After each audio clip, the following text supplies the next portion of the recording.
What A match.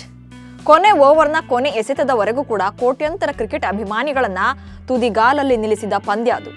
Sri Lanka ವಿರುದ್ಧದ 3ನೇ T20 ಪಂದ್ಯ ಭಾರತದ ಕೈಯಿಂದ ಬಹುತೇಕ ಕೈಜಾರಿಯೇ ಹೋಗಿತ್ತು.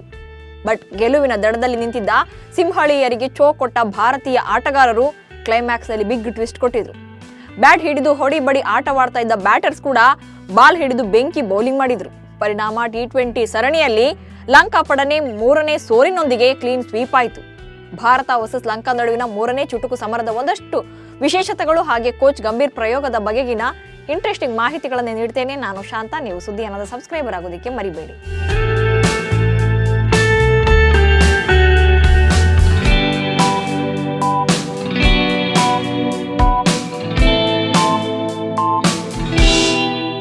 ಶ್ರೀಲಂಕಾ ವಿರುದ್ಧ ಟಿ20 ಸರಣಿಯಲ್ಲಿ 3ಕ್ಕೆ 3 ಪಂದ್ಯಗಳನ್ನು ಗೆಲ್ಲುವ ಮೂಲಕ ಟೀಂ ಇಂಡಿಯಾ ಕ್ಲೀನ್ ಸ್ವೀಪ್ ಮಾಡಿದೆ.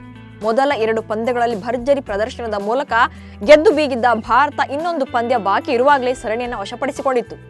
ಆದರೆ ಕೊನೆ ಮ್ಯಾಚ್ನಲ್ಲಿ ಗೆಲುವು ಅಷ್ಟು ಸುಲಭ ಆಗಿರಲಿಲ್ಲ. ಬ್ಯಾಟರ್ಗಳು ಕೈ ಕೊಟ್ಟರೂ ಕೂಡ ಬೌಲರ್ಸ್ ಮಾತ್ರ ಬಿರುಗಾಳಿಯನ್ನೇ ಎಬ್ಬಿಸಿದ್ರು. ಪರಿಣಾಮ ಸೂಪರ್ ಓವರ್ನಲ್ಲಿ ರೋಚಕ ಗೆಲುವು ದಾಖಲಿಸುವ ಮೂಲಕ ವೈಟ್ ವಾಶ್ ಮಾಡಿತು. ಟಾಸ್ ಸೋತು ಮೊದಲು ಬ್ಯಾಟಿಂಗ್ ಹೇಳಿದ್ದ ಭಾರತದ ಪರ ಯಾವೊಬ್ಬ ಬ್ಯಾಟ್ಸ್ಮನ್ ಕೂಡ ಹೇಳಿಕೊಳ್ಳುವಂತ ಪ್ರದರ್ಶನ ನೀಡಲಿಲ್ಲ. 2ನೇ ಓವರ್ನ ಕೊನೆಯ ಎಸೆತದಲ್ಲಿ ಯಶಸ್ವಿ ಜೈಸ್ವಾಲ್ ಕೇವಲ 10 ರನ್ ಗಳಿಸಿ ಪೆವಿಲಿಯನ್ ಸೇರಿದರು. ಇನ್ನು ಸಂಜು ಸ್ಯಾಮ್ಸನ್ ಅಂತೂ ಸಿಕ್ಕಿರೋ ಅವಕಾಶ ಬಳಸಿಕೊಳ್ಳುವಲ್ಲಿ ಕಂಪ್ಲೀಟ್ ಫೇಲ್ಯೂರ್ ಆದ್ರು. ಖಾತೆ ತೆರೆಯದೆಯೇ ಪೆವಿಲಿಯನ್ ಸೇರಿಕೊಂಡ್ರು. ಇನ್ನು ರಿಂಕು ಸಿಂಗ್ 1 ರನ್, ಸೂರ್ಯಕುಮಾರ್ ಯಾದವ್ 8 ರನ್ ಹಾಗೆ ಆಲ್ರೌಂಡರ್ ಶಿವಮ್ ದುಬೆ 13 ರನ್ ಗಳಿಸಿ ವಿಕೆಟ್ ಒಪ್ಪಿಸಿದ್ರು. ಸೊ ತಂಡದ ಮೊತ್ತ 30 ಆಗುವಷ್ಟರಲ್ಲಿ ಮೇನ್ 4 ವಿಕೆಟ್ಗಳು ಉರುಳಿಯಾಗಿತ್ತು.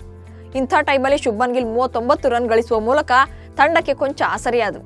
ಗಿಲ್ ಜೊತೆ ಸೇರಿದ ರಿಯಾನ್ ಪರಾ ಕೂಡ ಉತ್ತಮ ಇನ್ನಿಂಗ್ಸ್ ಕಟ್ಟುವ ಭರವಸೆ ನೀಡಿದ್ದರಾದರೂ ಕೂಡ 26 ರನ್ ಗಳಿಸಿ ಪೆವಿಲಿಯನ್ ಸೇರಿಕೊಂಡ್ರು.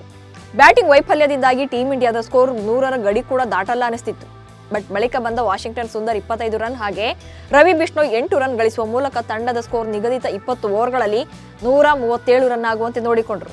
ಆರಂಭದಲ್ಲಿ ಅಬ್ಬರಿಸಿ ಕೊನೆಯಲ್ಲಿ ಕೈ ಚೆಲ್ಲಿದ ಲಂಕಾ. ಮೊದಲ 2 ಪಂದ್ಯಗಳನ್ನ ಸೋತು ಅದಾಗಲೇ ಸರಣಿಯನ್ನ ಕೈ ಚೆಲ್ಲಿಕೊಂಡಿದ್ದ ಲಂಕಾ ಆಟಗಾರರು 3ನೇ ಪಂದ್ಯದಲ್ಲಿ ಗೆಲುವಿನ ಮೂಲಕವೇ ಸರಣಿ ಮುಗಿಸುವ ಜೋಶ್ನಲ್ಲಿದ್ದರು. ಅದರಲ್ಲೂ ಬೌಲಿಂಗ್ ಮತ್ತು ಬ್ಯಾಟಿಂಗ್ ಎರಡರಲ್ಲೂ ಕೂಡ ಅದ್ಭುತ ಪ್ರದರ್ಶನವನ್ನೇ ನೀಡಿದರು. ಶ್ರೀಲಂಕಾ ಪರ ಮಹೇಶ್ ತೀಕ್ಷಣ 3 ವಿಕೆಟ್ ಪಡೆದರೆ ಒನಿಂದು ಹಸರಂಗ 2 ವಿಕೆಟ್ ಪಡೆದು ಮಿಂಚಿದ್ರು. ಹಾಗೆ ಚಮಿಂದು ವಿಕ್ರಮಸಿಂಘೆ, ಅಸಿತಾ ಫರ್ನಾಂಡೋ, ರಮೇಶ್ ಮೆಂಡಿಸ್ ತಲಾ 1 ವಿಕೆಟ್ಗಳನ್ನ ಪಡೆದಿದ್ರು. ಇನ್ನು ಬ್ಯಾಟಿಂಗ್ನಲ್ಲೂ ಕೂಡ ಲಂಕಾಗೆ ಉತ್ತಮ ಆರಂಭವೇ ಸಿಕ್ಕಿತ್ತು. ಲಂಕಾ ಓಪನರ್ಸ್ ಮೊದಲ ವಿಕೆಟ್ಗೆ 58 ರನ್ಗಳ ಜೊತೆ ಆಟವಾಡುವ ಮೂಲಕ ಭದ್ರ ಬುನಾದಿಯನ್ನೇ ಹಾಕಿದ್ರು. ಪಥುಮ್ ನಿಸ್ಸಾಂಕ ಹಾಗೆ ಕುಸಾಲ್ ಮೆಂಡಿಸ್ ಒಳ್ಳೆ ಇನ್ನಿಂಗ್ಸ್ ಅನ್ನ ಕಟ್ಟಿದ್ರು. ಆದರೆ ಭಾರತೀಯ ಬೌಲರ್ ರವಿ ಬಿಷ್ಣೋಯ್ ಇಬ್ಬರನ್ನು ಕೂಡ ಪೆವಿಲಿಯನ್ಗೆ ಅಟ್ಟಿದ್ರು. ಸುಲಭದ ಮೊತ್ತ ಬೆನ್ನಟ್ಟಿದ ಶ್ರೀಲಂಕಾ ತಂಡ ಉತ್ತಮ ಆರಂಭ ಪಡೆದ್ರೂ ಕೂಡ ಮಧ್ಯಮ ಹಾಗೆ ಕೆಳ ಕ್ರಮಾಂಕದಲ್ಲಿ ಕಂಪ್ಲೀಟ್ ಫೇಲ್ಯೂರ್ ಆಗಿತ್ತು. ಪಂದ್ಯದ ದಿಕ್ಕನ್ನೇ ಬದಲಿಸಿದ ಕೊನೆಯ 2 ಓವರ್ 30 ಎಸೆತಕ್ಕೆ 30 ರನ್ ಬೇಕಿದ್ದಾಗಲೇ ಕುಸಿತ ಆರಂಭಿಸಿದ ಲಂಕಾ ತಂಡ ಮತ್ತೆ ಮೇಲೇಳಲೇ ಇಲ್ಲ. ಲಂಕಾ ವಿರುದ್ಧದ ಪಂದ್ಯದ ಕೊನೆ 2 ಓವರ್ಗಳಲ್ಲಿ ನಿಜಕ್ಕೂ ಕೂಡ ಭಾರತದ ಪರ ಮ್ಯಾಜಿಕ್ ನಡೆದಿತ್ತು.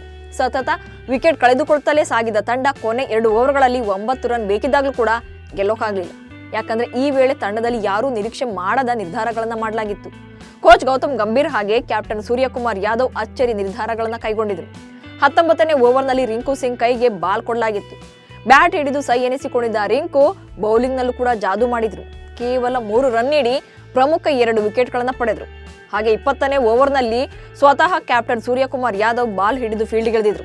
ಸೂರ್ಯ ಕೂಡ 2 ವಿಕೆಟ್ ಪಡೆದು ಕೇವಲ 5 ರನ್ಗಳನ್ನ ಬಿಟ್ಟುಕೊಟ್ರು. ಹೀಗಾಗಿ ಪಂದ್ಯ ಟೈ ಆಗಿ ಸೂಪರ್ ಓವರ್ನತ್ತ ಸಾಗಿತ್ತು. ಸೂಪರ್ ಓವರ್ನಲ್ಲಿ ಮೊದಲು ಬ್ಯಾಟಿಂಗ್ ಮಾಡಿದ ಲಂಕಾ ಕೇವಲ 2 ರನ್ ಅನ್ನು ಕಲೆ ಹಾಕಿತ್ತು.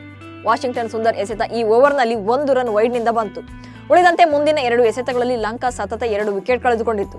ಈ ಗುರಿ ಬೆನ್ನಟ್ಟಿದ ಭಾರತದ ಪರ ನಾಯಕ ಸೂರ್ಯಕುಮಾರ್ ಯಾದವ್ ಮೊದಲ ಎಸೆತದಲ್ಲೇ ಬೌಂಡ್ರಿ ಬಾರಿಸಿ ತಂಡವನ್ನ ಗೆಲುವಿನ ದಡ ಮುಟ್ಟಿಸಿದ್ರು.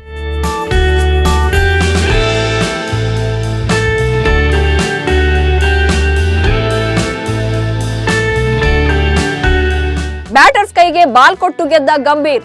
ಗೌತಮ್ ಗಂಭೀರ್ ಟೀಂ ಇಂಡಿಯಾದ ಮುಖ್ಯ ಕೋಚ್ ಆದ್ಮೇಲೆ ಮೊದಲ ಟಿ20 ಸರಣಿ ಇದಾಗಿತ್ತು. ಟೀಂ ಇಂಡಿಯಾದಲ್ಲಿ ಒಂದಷ್ಟು ಕಂಡೀಷನ್ಗಳ ಜೊತೆಗೆ ತಂಡಕ್ಕೆ ಎಂಟ್ರಿ ಆಗಿದ್ದ ಗಂಭೀರ್ ಅದರಲ್ಲಿ ಯಶಸ್ವಿ ಕೂಡ ಆದಂತೆ ಕಾಣ್ತಾ ಇದೆ. IPL ನಲ್ಲಿ KKR ತಂಡದ ಮೆಂಟರ್ ಆಗಿದ್ದ ಗೌತಮ್ ಗಂಭೀರ್ ಅಲ್ಲೂ ಕೂಡ ಸಾಕಷ್ಟು ಬದಲಾವಣೆಗಳನ್ನು ತಂದಿದ್ರು. ಸುನಿಲ್ ನಾರಾಯಣ್ ಕೈಗೆ ಬ್ಯಾಟ್ ಅನ್ನ ಕೊಟ್ಟು ಕ್ರಿಕೆಟ್ ಜಗತ್ತೇ ಹುಬ್ಬೇರುವಂತೆ ಮಾಡಿದ್ರು. ಇದೀಗ ಲಂಕಾ ಸರಣಿಯಲ್ಲೂ ಕೂಡ 3ನೇ ಪಂದ್ಯದಲ್ಲಿ ಒಂದಷ್ಟು ಪ್ರಯೋಗ ಮಾಡಿ ಸಕ್ಸಸ್ ಕೂಡ ಕಂಡಿದ್ದಾರೆ. ಕೆಲ ಆಟಗಾರರು ಅದನ್ನು ನಿರೂಪಿಸುವಲ್ಲಿ ಯಶಸ್ವಿ ಕೂಡ ಆಗಿದ್ದಾರೆ. ಮಂಗಳವಾರದ ಪಂದ್ಯದಲ್ಲಿ ಕೂಡ ಯಾರು ನಿರೀಕ್ಷೆ ಮಾಡಿರದ ಅಚ್ಚರಿಗಳು ನಡೆದವು. ರಿಂಕು ಸಿಂಗ್ ಹಾಗೆ Suryakumar Yadav star batters. T20 ಪಂದ್ಯಗಳಲ್ಲಿ ಹೊಡಿಬಡಿ ಆಟದಿಂದಲೇ ಸದ್ದು ಮಾಡಿದವರು. ಬಟ್ ಇವರ ಕೈಗೂ ಕೂಡ ಬಾಲ್ ಕೊಟ್ಟು ಎದುರಾಳಿ ಪಡೆಯನ್ನ ಬೇಟೆಯಾಡಿದ್ದಾರೆ. ಯಾವ ಬೌಲರ್ಸ್ಗೂ ಕಮ್ಮಿ ಇಲ್ಲದ ರೀತಿಯಲ್ಲಿ ಬೌಲಿಂಗ್ ಮಾಡಿದ ರಿಂಕು ಹಾಗೆ ಸೂರ್ಯ 4 ವಿಕೆಟ್ ಪಡೆದು ಮಿಂಚಿದ್ರು. ಇನ್ನು ಲಂಕಾ ವಿರುದ್ಧದ ಪಂದ್ಯದಲ್ಲಿ ಹಾರ್ದಿಕ್ ಪಾಂಡ್ಯ, ಹರ್ಷದೀಪ್ ಸಿಂಗ್, ಅಕ್ಷರ್ ಪಟೇಲ್ ಮತ್ತು ರಿಷಬ್ ಪಂತ್ ಅವರಿಗೆ ವಿಶ್ರಾಂತಿ ನೀಡಲಾಗಿತ್ತು. ಅವರ ಬದಲಿಗೆ ಶುಭ್ಮನ್ ಗಿಲ್, ಖಲೀಲ್ ಅಹ್ಮದ್, ವಾಷಿಂಗ್ಟನ್ ಸುಂದರ್, ಶಿವಮ್ ದುಬೆಗೆ ಚಾನ್ಸ್ ನೀಡಲಾಗಿತ್ತು. ಪಂದ್ಯದಲ್ಲಿ ಅಮೋಘ ಪ್ರದರ್ಶನದ ಮೂಲಕ ಗೆಲುವಿಗೆ ಕಾರಣರಾದ ಸ್ಪಿನ್ನರ್ ವಾಷಿಂಗ್ಟನ್ ಸುಂದರ್ಗೆ ಪಂದ್ಯ ಶ್ರೇಷ್ಠ ಪ್ರಶಸ್ತಿಯನ್ನು ನೀಡಲಾಯಿತು. ಇನ್ನು ಸರಣಿಯುದ್ದಕ್ಕೂ ಕೂಡ ಅಮೋಘ ಪ್ರದರ್ಶನ ತೋರಿದ ನಾಯಕ ಸೂರ್ಯಕುಮಾರ್ ಯಾದವ್ ಸರಣಿ ಶ್ರೇಷ್ಠ ಪ್ರಶಸ್ತಿಗೆ ಭಾಜನರಾದರು.